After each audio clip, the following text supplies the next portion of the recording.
Hello friends, मैं आरती यादव आपके अपने YouTube channel biology with Aarti Yadav में आप सभी लोगों का हार्दिक अभिनंदन करती हूँ। तो जैसा कि आप सभी स्टूडेंट्स को मालूम है, हम यहाँ पर एक न्यू चैप्टर चला रहे थे जिसका नाम है biological classification. Class 11th biology का बहुत ही इंपॉर्टेंट चैप्टर है। यहाँ से आपके एग्जाम में क्वेश्चंस भी पूछे जाते हैं।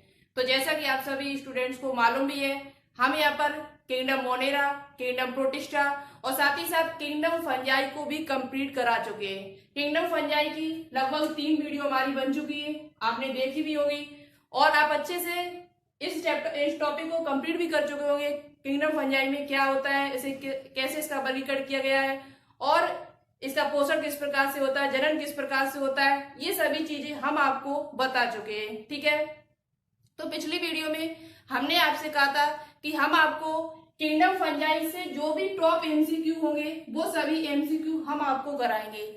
और साथ ही साथ हमने आपसे ये भी बोला था कि पिछली वीडियो में हमने आपसे क्वेश्चन पूछे थे, कुछ लगभग 5 क्वेश्चन हमने आपसे पूछे थे और 5 क्वेश्चन के आंसर ये बोला था कि जो भी स्टूडेंट्स देंगे उनके नाम हम नेक्स्ट वीडियो में लेकर आएंगे। तो हम उनके नाम भी लेकर आए, लेकिन नाम हम आपके तभी लेंगे जब यहाँ पर हम लगभग आधे क्वेश्चन सॉल्व करा देंगे। हम आपको किंगडम फंजाई से लगभग 25 क्वेश्चन कराएंगे, 25 प्लस क्वेश्चन कराएंगे और ऐसे क्वेश्चंस होंगे जो आपके एग्जाम्स के लिए बहुत ज्यादा इंपॉर्टेंट रहेंगे।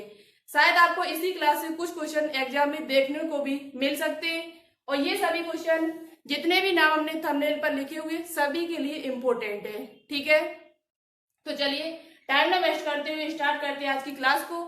आप लोग ज्यादा से ज्यादा इस क्लास को लाइक करना, शेयर करना और अभी अभी हमसे न्यू जुड़ रहे हैं तो प्लीज इस चैनल को सब्सक्राइब जरूर कर लें। ठीक है, जिससे हम जो भी वीडियो डालें आपके पास टाइम टू टाइम हमारा नोटिफिकेशन पहुंचता रहे।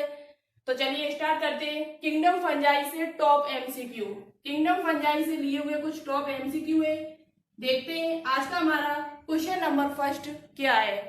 क्वेश्चन नंबर फर्स्ट है आज का हमारा, न्यूरोस्पोरा जिसको पादप जगत का ड्रोसोफिला कहा जाता है, न्यूरोस्पोरा जिसे पादप जगत का ड्रोसोफिला कहा जाता है, किस वर्ग का सदस्य है। क्वेश्चन पढ़ना ध्यान से और जो भी क्वेश्चन यहाँ पर हम लिखे उन्हें सभी को नोटबुक पे नोट डाउन करते हुए चले। ठीक है, न्यूरोस्पोरा जिसको पादप जगत का ड्रोसोफिला कहा जाता है किस वर्ग का सदस्य है, इसमें से किस वर्ग में उसे रखा गया है, फाइकोमाइसिटीज में, एस्कोमाइसिटीज में, बेसिडोमाइसिटीज में या ड्यूटेरोमाइसिटीज में, ड्यूटेरोमाइसिटीज में। आपको पता है कि जो न्यूरोस्पोरा है वो एक प्रकार का कवक है। न्यूरोस्पोरा जो है वो एक प्रकार का क्या है, कवक है। आपको पता है ये बात को, और हमने आपको बताया भी था कि न्यूरोस्पोरा को पादप जगत का ड्रोसोफिला कहा जाता है। वेरी इंपोर्टेंट क्वेश्चन है, आपसे एग्जाम में पूछा भी जा सकता है कि पादप जगत का ड्रोसोफिला किसे कहा जाता है। तो हमने आपको उस वीडियो में बताया था कि पादप जगत का ड्रोसोफिला न्यूरोस्पोरा को कहा जाता है, न्यूरोस्पोरा को कहा जाता है। साथ ही साथ हमने आपको एक क्वेश्चन और बताया था कि पादप जगत का उभयचर किसे कहा जाता है। इस क्वेश्चन का आंसर आप लोग कमेंट बॉक्स में कमेंट करके बताएं मुझे कि पादप जगत का उभयचर किसे कहा जाता है।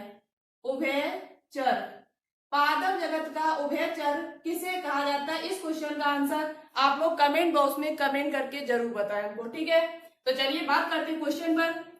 तो न्यूरोस्पोरा को एस्कोमाइसिटीज में रखा गया है। जो न्यूरोस्पोरा कवक है उसे किस वर्ग में रखा गया है, तो उसे एस्कोमाइसिटीज में रखा गया है। किस में रखा गया है, एस्कोमाइसिटीज में इसे रखा गया है। और इस क्वेश्चन का आंसर आप लोग कमेंट बॉक्स में कमेंट करके बताएं कि पादप जगत का उभयचर किसे कहा जाता है। क्वेश्चन नंबर सेकंड देखते हैं, सभी कवक हैं, सभी कवक जितने भी कवक हैं वो क्या है, सहजीवी है, परजीवी है, मृतोपजीवी है या विषमपोषी है।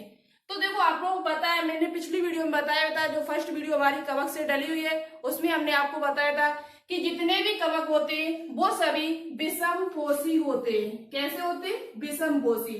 तो ऑप्शन नंबर जो डी होगा वो इस क्वेश्चन का राइट आंसर है। जितने भी कवक होते हैं, जितने भी फंगस होते हैं वो सभी हेटेरोट्रोफिक होते हैं। और विषमपोषी में आपको पता है, विषमपोषी में मृतोपजीवी आते हैं, परजीवी भी आते हैं, ये भी इसके साथ साथ आते हैं। तो आप सिर्फ इतना याद रखें, जितने भी कवक होते हैं वो सभी विषम पोषी होते हैं। नेक्स्ट क्वेश्चन देखते हैं, क्वेश्चन नंबर 3। तो चलिए देखते हैं आज का क्वेश्चन नंबर 3। क्वेश्चन नंबर 3 है आज का हमारा, निम्नलिखित में से किसमें लैंगिक जनन नहीं पाया जाता है। निम्नलिखित में से किसमें लैंगिक जनन नहीं पाया जाता है, इनकी सेक्सुअल रिप्रोडक्शन नहीं पाया जाता है। ऑप्शन नंबर ए है फाइकोमाइसिटीज में, ड्यूटेरोमाइसिटीज में, एस्कोमाइसिटीज में। ऑप्शन नंबर डी है हमारा बेसिडोमाइसिटीज में।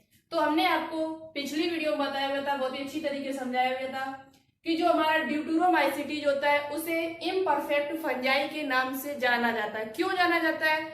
क्योंकि उसमें लैंगिक जनन नहीं पाया जाता है, यानी कि सेक्सुअल रिप्रोडक्शन नहीं पाया जाता है। ये हमने आपको पिछली वीडियो में बहुत ही अच्छी तरीके से समझाया हुआ था। तो ऑप्शन नंबर जो बी होगा वो इस क्वेश्चन का राइट आंसर होगा। यदि आपसे पूछा जाए कि निम्नलिखित में से किस में लैंगिक जनन नहीं पाया जाता है, तो जो हमारा ड्यूटेरोमाइसिटीज होता है, एक प्रकार का फंजाई, उसका वर्ग है, क्लास है, उसमें हमारा लैंगिक जनन नहीं पाया जाता है। इसलिए इसे क्या कहा जाता है? तो इसलिए इसे इम्परफेक्ट फंजाई के नाम से भी जाना जाता है। ये हमने आपको पिछली वीडियो में बताया भी था। क्वेश्चन नंबर आज का 4 देखते हैं। सभी कवक होते हैं, सभी कवक होते हैं क्लोरोफिल युक्त, क्लोरोफिल रहित, कैरोटीन युक्त या भित्ति रहित। सभी कवक कैसे होते हैं? तो आपको बहुत ही अच्छी तरीके से पता होगा, कवक यानी फंगस जो होता है उसे एक प्रकार से वो फफूंदी होती है। क्या होती है? फफूंदी। आपने अचार, ब्रेड, रोटी पर देखी होगी। तो उसका जो कलर होता है वो कैसा होता है? सफेद होता है। और सफेद जब कलर है तो उसका मतलब है कि उसमें क्लोरोफिल नहीं होगा, यानी कि जो पर्णहरिण, क्लोरोफिल को हिंदी में आपको पता है क्या कहा जाता है? पर्णहरिण, पर्णहरिण कहा जाता है।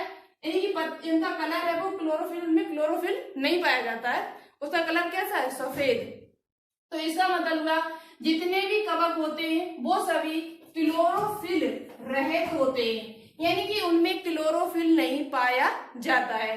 बहुत ही अच्छा क्वेश्चन है, आपसे पूछा भी जा सकता है एग्जाम में कि सभी कवक कैसे होते हैं। सभी कवक कैसे होते हैं? क्लोरोफिल युक्त होते हैं, कि क्लोरोफिल रहित होते हैं, कैरोटीन युक्त होते हैं या भित्ति रहित होते हैं। तो आप बता सकते हो अब कि सभी कवक जो होते हैं, जितने भी फंगस होते हैं वो सभी क्लोरोफिल रहित होते हैं, यानी कि उनमें क्लोरोफिल नहीं पाया जाता है। उनमें क्लोरोफिल नहीं पाया जाता है, तभी वो अपना भोजन स्वयं नहीं बना पाते और दूसरे जीवों पर निर्भर रहते। इसी वजह से, क्योंकि उनमें क्लोरोफिल नहीं पाया जाता है, जबकि शैवाल में क्लोरोफिल पाया जाता है। लाइकेन तो कवक और शैवाल दोनों से मिलकर बनी होती है। ये तो हम आपको नेक्स्ट वीडियो में बताएंगे कि लाइकेन क्या होता है, किस प्रकार से उसका वर्णन है। ठीक है, तो ये हमारे 4 क्वेश्चन कंप्लीट हुए और बहुत ही अच्छे क्वेश्चन है। आप लोग लगातार देखते रहे वीडियो को और बिल्कुल भी स्किप नहीं करें। और कमेंट बॉक्स में कमेंट करके ये जरूर बताएं कि आपने कितने क्वेश्चन राइट किए हुए, क्वेश्चन आपको कैसे लग रहे हैं, ये भी कमेंट बॉक्स में कमेंट करके जरूर बताएं। तो चलिए क्वेश्चन नंबर देखते हैं 5। आज का क्वेश्चन नंबर 5, चलिए तो देखते हैं आज का क्वेश्चन नंबर 5। क्वेश्चन नंबर 5 है आज का हमारा, अपटीय माइसीलियम एसेप्टेड माइसीलियम होते हैं, यानी कि निम्न में से कौन सा अपटीय माइसीलियम होता है? फाइकोमाइसिटीज, ऑप्शन नंबर बी है एस्कोमाइसिटीज, ऑप्शन नंबर सी है बेसिडोमाइसिटीज, ऑप्शन नंबर डी है इनमें से कोई नहीं, नॉन ऑफ दीज। बहुत ही अच्छी तरीके से हमने आपको पिछली वीडियो में बताया था। हमने जब कवकों का वर्गीकरण किया था तो उसमें हमने आपको बताया था कि कवकों का वर्गीकरण है वो 4 प्रकार से किया गया है। कवकों का जो वर्गीकरण, कवकों कितने वर्गों में बांटा गया है? तो 4 वर्गों में उसे बांटा गया है। कौन कौन सा? फाइकोमाइसिटीज, एस्कोमाइसिटीज, बेसिडोमाइसिटीज और ड्यूटेरोमाइसिटीज। और हमने आपको बहुत ही अच्छी तरीके से क्लियर किया था कि जो आपका फाइकोमाइसिटीज होता है उसमें अपटीय माइसीलियम होता है। अपटीय का मतलब क्या होता है? तो ऐसा माइसीलियम, ऐसा कवक सूत्र जिसमें पट नहीं पाए जाते। क्या नहीं पाए जाते? पट नहीं पाए जाते। उनके केंद्रक जो होते हैं बिल्कुल अलग अलग, यानी कि बीच में किसी भी प्रकार का कोई पट नहीं होगा, तो इसे कहते हैं अपटीय। कैसा कहते हैं? अपटीय। और इसी बीच में यदि ये पट पाए जाते हैं तो इसे क्या कहेंगे? पटीय। क्या कहेंगे? सेप्टेड। तो ये हमारा जो होता है ये कैसा, यहाँ क्वेश्चन क्या पूछा गया है कि अपटीय माइसीलियम होते हैं। अपटीय माइसीलियम कौन से होते हैं? तो हमने आपको बताया था कि जो फाइकोमाइसीटीज को छोड़कर शेष बचे हुए जो तीन है हमारे एस्कोमाइसीटी, बेसिडोमाइसीटी, ड्यूटेरोमाइसीटी, इन तीनों में पटी होते हैं। ये तीनों कैसे होते हैं, जो बचे हुए जो तीन है वो हमारे कैसे होते हैं, पटी है। उनका जो कवक जाल होता है, जो माइसीलियम होता है, वो कैसा होता है, पटी होता है। लेकिन एक हमारा है फर्स्ट, जिसे हमने आपको बताया था फाइकोमाइसीटीज। फाइकोमाइसीटीज ऐसा वर्ग है जिसमें माइसीलियम जिसका जो होता है वो अपपटीय होता है। कैसा होता है, अपपटीय।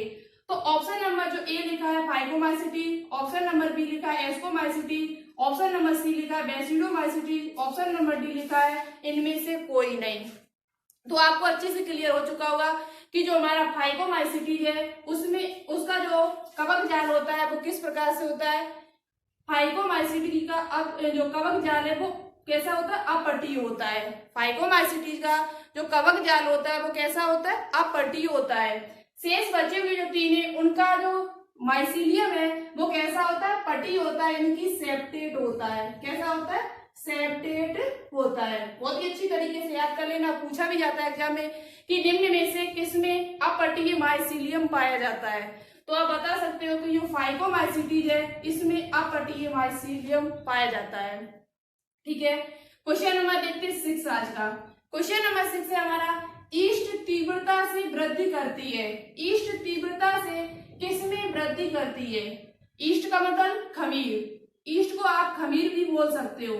ईस्ट को क्या बोल सकते हैं, खमीर भी कहते हैं। और ईस्ट तीव्रता से किसमें वृद्धि करती है, लवणीय जल में, शर्करा युक्त विलयन में, दोहरे आसुत जल में, या ऑप्शन नंबर डी है समुद्री जल में। तो अच्छे से याद कर लेना, बहुत ही अच्छा क्वेश्चन है, पूछा भी जाता है एग्जाम में कि ईस्ट तीव्रता से किसमें वृद्धि करती है। तो ईस्ट जो होती है वो तीव्रता से जो वृद्धि करती है वो शर्करा युक्त जल विलयन में। शर्करा युक्त जो विलयन होता है उसमें ईस्ट बहुत ज्यादा वृद्धि करता है। तो ऑप्शन नंबर जो बी होगा वो इस क्वेश्चन का राइट आंसर होगा। ईस्ट तीव्रता से वृद्धि किसमें करता है, तो शर्करा युक्त विलयन में करता है। तो चलिए आज का क्वेश्चन नंबर 7 देखते हैं। ठीक है, चलिए तो नेक्स्ट क्वेश्चन हमारा है क्वेश्चन नंबर 7। खाद्य पदार्थ के रूप में प्रयुक्त होने वाली कवक क्या है। खाद्य पदार्थ के रूप में प्रयुक्त होने वाली कवक है। इस क्वेश्चन का आंसर हम आपको बाद में बताएंगे। सबसे पहले पिछली क्लास में जिन स्टूडेंट्स ने राइट आंसर दिए थे उनके नाम बता देते। किन किन स्टूडेंट्स ने राइट आंसर दिए थे। आप लोग वीडियो तो देखते हो लेकिन क्वेश्चन का आंसर कुछ ही स्टूडेंट्स देते। इस बात को थोड़ा सीरियस लिया करो कि जो भी क्वेश्चन हम पूछा करें उनके आंसर जरूर दिया करो। यदि आप क्वेश्चन का आंसर देते तो हमें भी इससे पता चलता है कि आप लोग तैयारी मन से कर रहे हो। आप लोग तैयारी मन से नहीं कर रहे हो तो 2021 में सिलेक्शन होना तुम्हारा थोड़ा असंभव होगा, क्योंकि आप पढ़ते ही नहीं हो। पढ़ते हो तो कुछ स्टूडेंट आंसर नहीं देते, आंसर जरूर दिया करो। ठीक है, तो चलिए, तो सबसे पहले जो हमारे पास आंसर आया था वो डॉक्टर अवधेश, महेंद्र यादव, रेशमा खातून, और साथ ही साथ उसके बाद हमारे पास जो आंसर आया था इरफान खान, उसके बाद नवनीत मौर्य, उसके बाद एकता यादव और विकास पटेल। इन स्टूडेंट ने राइट आंसर दिए थे। हमने कम से कम 5 क्वेश्चन आपसे पूछे थे पिछली वीडियो में, और इन 5-6 स्टूडेंट ने सबसे अच्छे आंसर भी दिए। हमें बहुत अच्छा लगा कि हाँ आप लोग मन से तैयारी इस टाइम कर रहे हो। तो चलिए आप देखते हैं क्वेश्चन क्या है आज का। हमारा क्वेश्चन है हमारा कि खाद्य पदार्थ के रूप में प्रयुक्त होने वाली कवक है। खाद्य पदार्थ के रूप में प्रयुक्त होने वाली कवक कौन सी है। छत्रक, मार्केला, लाइकोपर्डोन, ये सभी। खाद्य पदार्थ के रूप में मतलब कि खाने में भोजन के रूप में किस कवक का प्रयोग किया जाता है, ये आपसे पूछा गया है। तो अच्छे से याद कर लेना, बहुत ही इंपॉर्टेंट क्वेश्चन है आपके एग्जाम्स के लिए, चाहे आप किसी भी एग्जाम की तैयारी इस टाइम कर रहे हो। तो खाद्य पदार्थ के रूप में आपको पता भी चल चुका होगा क्योंकि हमने आपको बताया हुआ था। छत्रक का मतलब होता है मशरूम। छत्रक को इंग्लिश में मशरूम कहा जाता है। क्या कहा जाता है, एक प्रकार। और दूसरा क्वेश्चन आपसे यहाँ से ये पूछा जाता है कि कवक निम्न में से छत्रक किससे संबंधित है। ये क्वेश्चन बहुत बार पूछा गया है कि निम्न में से छत्रक शब्द किससे संबंधित है। कवक से, शैवाल से, लाइकेन से, इनमें से कोई नहीं। तो आपका आंसर क्या होगा तब, कवक से, क्योंकि जो मशरूम होता है वो एक प्रकार का कवक होता है। मशरूम जो है एक प्रकार का क्या है, कवक है। तो ये क्वेश्चन यहाँ से आपका ये तैयार हुआ। दूसरा क्वेश्चन यहाँ पूछा गया है कि खाद्य पदार्थ के रूप में प्रयुक्त होने होने वाली कवक कौन सी है? तो खाद्य पदार्थ के रूप में आपका छत्रक भी प्रयोग किया जाता है, यानी कि मशरूम भी खाने के लिए प्रयोग की जाती है। साथ ही साथ मार्केला, मार्केला को हिंदी में गुच्छी कहा जाता है। क्या कहा जाता है? गुच्छी। कभी कभार आपको शायद ऑप्शन में मिल सकता है ये गुच्छी। मार्केला को हिंदी में गुच्छी कहा जाता है। लाइकोपर्डान, ये भी आपका खाद्य पदार्थ के रूप में प्रयोग किया जाता है। तो इसका मतलब हुआ ऑप्शन नंबर जो डी होगा वो इस क्वेश्चन का राइट आंसर होगा। कौन सा? ऑप्शन नंबर जो डी होगा वो इस क्वेश्चन का राइट आंसर होगा। खाद्य पदार्थ के रूप में प्रयुक्त होने वाली कवक कौन कौन सी है? तो आपका छत्रक है, मार्केला है, लाइकोपर्डोन है, ये तीनों ही आपके खाद्य पदार्थ के रूप में प्रयोग की जाती है। अच्छे से आपको समझ में आ गया होगा। आपको कोई क्वेश्चन में यदि प्रॉब्लम लग रही तो आप कमेंट बॉक्स में कमेंट करके हमसे पूछना, हम उसका आंसर जरूर देने की कोशिश करेंगे पूरी। ठीक है, क्वेश्चन नंबर आज का 1 देखते हैं। ईस्ट के पास किसकी अधिकतम मात्रा होती है? ईस्ट के पास अधिकतम किसकी मात्रा होती है? ईस्ट मतलब खमीर। ईस्ट क्या है? तो एक प्रकार का कवक है, आपको पहले से पता है ये बात। तो प्रोटीन की मात्रा अधिक होती है कि ऑप्शन नंबर बी, राइबोफ्लेविन की मात्रा अधिक होती है, कार्बोहाइड्रेट की विटामिन सी की। तो हमने आपको बताया कि ईस्ट जो होता है उसमें कई विटामिन पाए जाए, ईस्ट से कई विटामिनों को प्राप्त किया जा सकता है। और हमने आपको बताया था जैसे कि निकोटिनिक अम्ल है, राइबोफ्लेविन है और भी बायोटिन है, इस प्रकार की विटामिन हमने आपको बताई हुई थी। तो लेकिन यहाँ पे जो ऑप्शन दिया है वो क्या दिया? राइबोफ्लेविन। यदि आपसे पूछा जाए कि राइबोफ्लेविन जो है वो किससे प्राप्त किया जा सकता है या ईस्ट में किसकी अधिकतम मात्रा होती है? तो राइबोफ्लेविन नाम की जो विटामिन है, रासायनिक नाम राइबोफ्लेविन किसका साइंटिफिक नेम है ये भी आपको पता, और रासायनिक नाम किसका है हमने आपको पिछली वीडियो में आपसे क्वेश्चन भी पूछा था। तो ईस्ट के पास किसकी अधिकतम मात्रा होती है? तो ईस्ट के पास राइबोफ्लेविन की अधिकतम मात्रा होती है। किसकी मात्रा होती है? राइबोफ्लेविन। तो ऑप्शन नंबर जो बी होगा वो इस क्वेश्चन का राइट आंसर होगा। ठीक है, आज के क्वेश्चन नंबर 9 देखते हैं। क्वेश्चन नंबर जो 9 है ये आपका नीट में पूछा हुआ क्वेश्चन है। नीट 2016 में पूछा हुआ क्वेश्चन है, वेरी इंपोर्टेंट क्वेश्चन है और इस क्वेश्चन को एग्जाम में कई बार दोहराया भी गया है। आपके CP NET, BSc nursing, GSPM Kanpur और आपका बीएचयू एग्जाम जो होता है उन सभी में इस क्वेश्चन को दोहराया भी कई बार दोहराया गया और बहुत ही इंपोर्टेंट क्वेश्चन है। उच्चतर पादपों तथा कवकों की जड़ों में पाया जाने वाला संबंध कहलाता है। उच्चतर पादप यानी कि बड़े पादप, उच्चतर पादपों तथा कवकों की जड़ों में पाए जाने वाला संबंध क्या कहलाता है? लाइकेन, फर्न, कवकमूल या बीजीए। बीजीए का मतलब होता है ब्लू ग्रीन एल्गी यानी कि साइनोबैक्टीरिया नील हरित शैवाल। बीजीए जो बीजीए उसका दूसरा नाम है नील हरित शैवाल यानी कि ब्लू ग्रीन एल्गी। क्वेश्चन क्या पूछा गया आपसे कि उच्चतर पादपों तथा कवकों की जड़ों में पाए जाने वाला संबंध क्या कहलाता है? तो ये जो आपका संबंध है वो आपका कवक मूल कहलाता है। क्या कहलाता है? कवक मूल। कवक मूल को इंग्लिश में कहा जाता है माइकोराइजा। वेरी इंपोर्टेंट पॉइंट है ये, माइकोराइजा। क्या कहा जाता है? माइकोराइजा। कवक मूल को इंग्लिश में कहा जाता है, इंग्लिश में एक शब्द है हमारा माइकोराइजा। माइकोराइजा का शब्द क्या है? तो आप बता सकते हो कि उच्चतर पादपों तथा कवकों की जड़ों में पाए जाने वाला संबंध। उच्चतर जो पादप होते हैं उनकी जड़ों में कुछ कवक पाए जाते हैं, उस संबंध को क्या कहा जाता है? तो उस संबंध को कवक मूल, मूल माने क्या होता है? जड़, तो उनकी जड़ों में पाया जा रहा है तो कवक मूल या माइकोराइजा उसे कहा जाता है। तो ऑप्शन नंबर जो सी होगा वो इस क्वेश्चन का राइट आंसर है। ये क्वेश्चन पूछा हुआ क्वेश्चन है, इंपोर्टेंट क्वेश्चन है, तो अपनी नोटबुक पे नोट डाउन एक बार जरूर करना। क्वेश्चन नंबर 10 देखते हैं। तो चलिए देखते हैं आज का क्वेश्चन नंबर 10। क्वेश्चन नंबर 10 है आज का हमारा, राइजोपस पोषण के आधार पर है। राइजोपस पोषण के आधार पर यानी न्यूट्रिशन के आधार पर कैसे?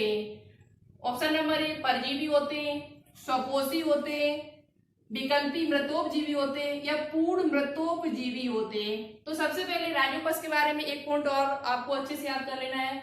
राइजोपस जो होता है वो क्या है, उसे किस नाम से और जाना जाता है? तो राइजोपस का एक दूसरा नाम है, इसे काली फफूंदी भी कहा जाता है। क्या कहा जाता है? Black fungus. पूछा जाएगा आपसे एग्जाम में कि काली फफूंदी के नाम से किस कवक को जाना जाता है, तो आप अच्छे से बता सकते हो कि काली फफूंदी के नाम से राइजोपस को जाना जाता है। राइजोपस को काली फफूंदी यानी ब्लैक फंगस भी कहा जाता है। इसके साथ साथ आपको हमने और भी बताए हुए थे काली फफूंदी, जैसे म्यूकर हुआ आपका, एस्परजिलस नाइजर हुआ, और आपका एक नाम और है राइजोपस, म्यूकर, मार्केला। ये जो 4-5 है ये सभी आपके काली फफूंदी के नाम से जाने जाते हैं। एक बार हम रिवाइज कर रहे हैं दोबारा से। काली फफूंदी के नाम से सबसे पहले राइजोपस, दूसरा आपका मार्केला, एस्परजिलस नाइजर, और आपका एक और है मार्केला वो म्यूकर। ये सभी जो होते हैं उनको काली फफूंदी के नाम से जाना जाता है। चलिए अब इस क्वेश्चन का आंसर देखते हैं। राइजोपस पोषण के आधार पर क्या है? तो राइजोपस जो होते हैं वो पोषण के आधार पर पूर्ण मृतोपजीवी होते हैं। क्या होते हैं? राइजोपस पोषण के आधार पर कैसे होते हैं? पूर्ण मृतोपजीवी, यानी कि मरे हुए जीवों से अपना ये भोजन प्राप्त करते हैं, तो इनको पूर्ण मृतोपजीवी कहा जाता है। क्या कहा जाता है? पूर्ण मृतोपजीवी कहा जाता है। तो ऑप्शन नंबर जो डी होगा वो इस क्वेश्चन का राइट आंसर होगा। आज का क्वेश्चन नंबर 11 देखते हैं। ईस्ट में मिलने वाला प्रमुख एंजाइम क्या है? ईस्ट में मिलने वाला प्रमुख एंजाइम, कैसा एंजाइम? प्रमुख। ईस्ट में मिलने वाला प्रमुख एंजाइम कौन सा होता है? जाइमेज है, माल्टेस है, एमाइलेज है, या लाइपेज है? लाइपेज है। तो आपको अच्छे तरीके से पता होना चाहिए ईस्ट का प्रयोग शराब बनाने में भी किया जाता है। ईस्ट जो होता है उसका प्रयोग शराब बनाने में भी किया जाता है। किसको बनाने में? शराब बनाने में। और शराब बनाने में हमने आपको बताया था कि शराब बनाने में किस एंजाइम, अल्कोहल बनाने में किस एंजाइम का प्रयोग किया जाता है? तो वो आपका जाइमेज एंजाइम का प्रयोग किया जाता है। ऑप्शन नंबर जो ए होगा वो इस क्वेश्चन का राइट आंसर होगा। जाइमेज एंजाइम का प्रयोग शराब बनाने की, अल्कोहल बनाने में किया जाता है। साथ ही साथ ईस्ट में मिलने वाला प्रमुख एंजाइम यदि आपसे पूछा जाए कौन सा होता है, तो वो भी आपका कौन सा है? जाइमेज। जाइमेज के साथ साथ एक एंजाइम आपका और होता है इन्वर्टेज। कौन सा होता है? इन्वर्टेज। इन्वर्टेज एंजाइम जो होता है उसका प्रयोग भी आपका शराब बनाने में किया जाता है, और ये एंजाइम आपके ईस्ट में पाया जाता है। ईस्ट को हिंदी में हम कहते हैं खमीर। ठीक है, ऑप्शन नंबर जो ए होगा वो इस क्वेश्चन का राइट आंसर होगा। आज का क्वेश्चन नंबर जो 12 है, इस क्वेश्चन का आंसर आपको कमेंट बॉक्स में कमेंट करके बताना होगा। जो भी स्टूडेंट्स इस क्वेश्चन का राइट आंसर देंगे उनके नाम हम नेक्स्ट वीडियो में लेकर आएंगे। और आज का ये क्वेश्चन नंबर लास्ट जो 12 है वो लास्ट क्वेश्चन भी है, और बचे हुए जो नेक्स्ट क्वेश्चन होंगे वो हम आपके लिए नेक्स्ट वीडियो में लेकर आएंगे। बहुत ही इंपॉर्टेंट क्वेश्चन होंगे। जो भी क्वेश्चन आपके एग्जाम में पूछे जा सकते हैं वो सभी क्वेश्चन लाने की हम पूरी कोशिश करेंगे।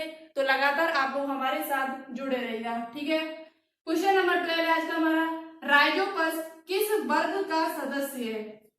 राइजोपस को किस क्लास में रखा गया, किस वर्ग का सदस्य है? एस्कोमाइसिटीज का, फाइकोमाइसिटीज का, ड्यूटेरोमाइसिटीज का, या बेसिडोमाइसिटीज का? इस क्वेश्चन का आंसर आपको कमेंट बॉक्स में कमेंट करके बताना होगा।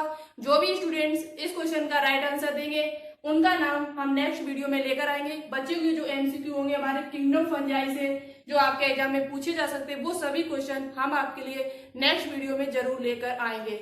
आज की वीडियो आपको कैसी लगी? ये हमारी बोर्ड पर सेकंड क्लास थी। एक क्लास हम आपके लिए डाल चुके हैं, जीव विज्ञान की कुछ प्रमुख शाखाएं। उसके बाद ये आज की हमारी सेकंड क्लास है।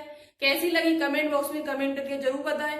क्लास अच्छी लगे, क्वेश्चन कुछ सीखने को मिले हो, न्यू क्वेश्चन मिले हो, तो प्लीज इस वीडियो को लाइक जरूर करें। एक बार वीडियो को लाइक करें, क्योंकि आपके लाइक से ही हमें मोटिवेशन मिलता है, एनर्जी मिलती है, जिससे हम नेक्स्ट वीडियो आपके लिए और जल्द से जल्द लेकर आ सके। और अभी आप हमसे न्यू जुड़ रहे हैं तो प्लीज इस चैनल को सब्सक्राइब जरूर कर लें। तो चलिए आज के लिए इतना ही, मिलते हैं न्यू टॉपिक के साथ, न्यू क्वेश्चन के साथ, न्यू वीडियो में।